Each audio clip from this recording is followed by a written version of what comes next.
C'est le début de l'autoconsommation dans une ville comme Saint-Paul-et-Dax. Nous sommes la 3e ville des Landes à nous lancer dans cette aventure-là. L'idée de l'autoconsommation, c'est de consommer localement ce que l'on produit. Là, typiquement, c'est pour l'école Jules Barouillet que l'on a rénové l'an dernier, avec cette double composante en plus très nécessaire à la transition écologique et énergétique, à savoir mieux isoler les bâtiments pour consommer moins, et à côté de ça, mise en place de panneaux solaires sur le toit de l'école pour pouvoir produire de l'énergie propre.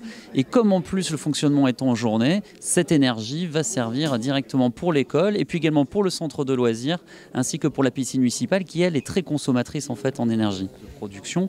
Mais c'est effectivement ça l'idée, consommer au maximum en local lorsque nous utilisons nos moyens et puis ensuite renvoyer l'énergie propre sur le réseau lorsque ces équipements-là sont fermés.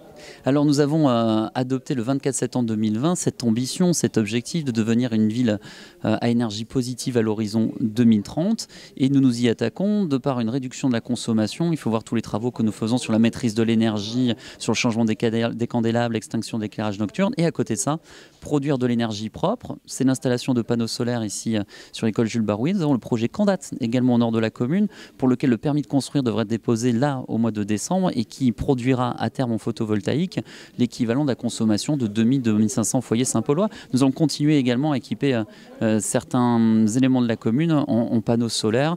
Nous allons utiliser la géothermie également, puisqu'en 2024, nous devrions signer une délégation de service public. Vous voyez, on est sur tous les fronts en termes de transition. Et la transition doit être multifacette pour que nous puissions la réussir collectivement, car c'est une aventure collective. Bien évidemment, elle est énergétique, mais elle est aussi environnementale. Elle est agricole avec les travaux que nous réalisons sur la ceinture verte autour de la commune. Et puis elle est sociale pour accompagner nos populations dans une période en plus où la crise est intense. Ce qui fera que la facture du particulier diminue, c'est un travail déjà sur la consommation, la maîtrise de la consommation, mais aussi l'isolation des logements. Nous avons le groupe de travail GT Énergie qui est à disposition de nos concitoyens pour les aider. Il y a la plateforme également énergétique avec le Grand Axe qui est disponible pour accompagner en fait nos concitoyens.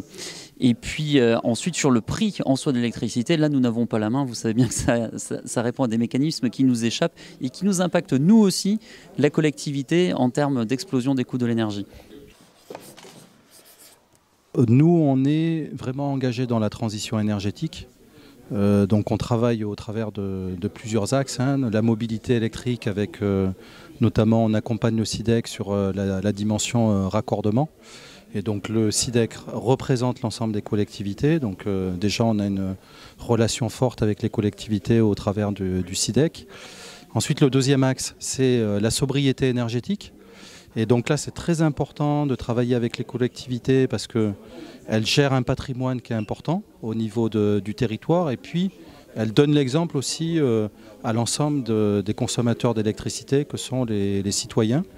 Et donc, on met à disposition ce qu'on appelle le portail collectivité, qui permettent de mettre à disposition les données de consommation, les données de production.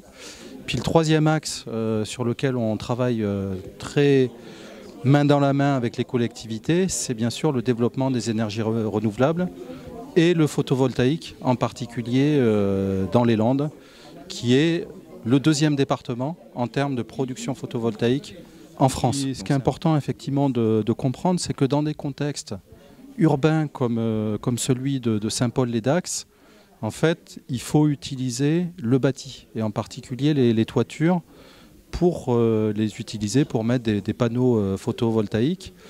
Et la production photovoltaïque, elle intervient surtout pendant la journée.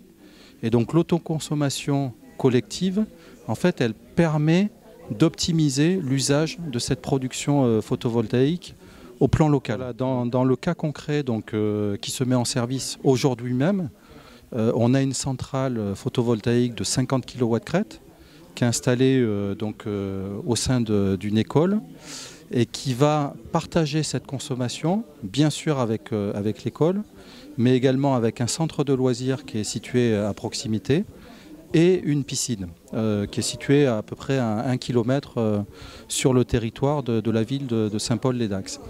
Et donc, nous, ce qu'on met à disposition, en fait, grâce à nos compteurs Linky, c'est une plateforme qui permet à la ville de Saint-Paul-les-Dax de mesurer l'ensemble des flux d'énergie et de voir comment se répartit la production sur l'ensemble des sites et ensuite de pouvoir bénéficier de cette production en déduction des consommations des fournisseurs d'énergie. C'est vrai que c'est un changement fondamental par rapport à il y a quelques années, puisque le réseau historiquement a été développé pour acheminer l'énergie de centres de production importants vers des zones de consommation décentralisées. Là, depuis une quinzaine d'années, le changement auquel Enedis est en train de s'adapter, c'est être en mesure d'absorber l'ensemble de la production décentralisée. Et donc pour ça, bien sûr, on met à disposition notre accès à l'énergie avec les raccordements, mais on développe également le réseau pour absorber l'ensemble de cette énergie. Donc, le département des Landes est vraiment un département notable, remarquable en matière de développement des énergies renouvelables, puisqu'on est le deuxième département en termes de production photovoltaïque en France après le département de la Gironde. Aujourd'hui, à fin 2022, c'est 1000 MW de puissance installée. Ça couvre à peu près 44% des consommations d'électricité sur le département. C'est plus de 13 000 producteurs. Et on prévoit en fait que cette tendance va se poursuivre, puisqu'on prévoit un taux de couverture des consommations de 100% à l'horizon 2030.